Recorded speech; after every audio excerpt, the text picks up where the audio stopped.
sa Diyos. Nas Kristo na ko, dirili yung makita, kundi Kristong kasulod.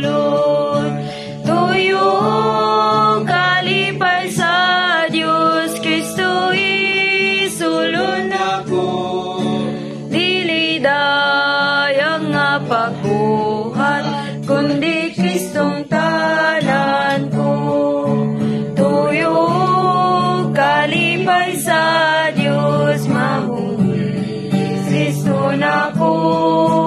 May makitang mata sa lang, kundi siyang nag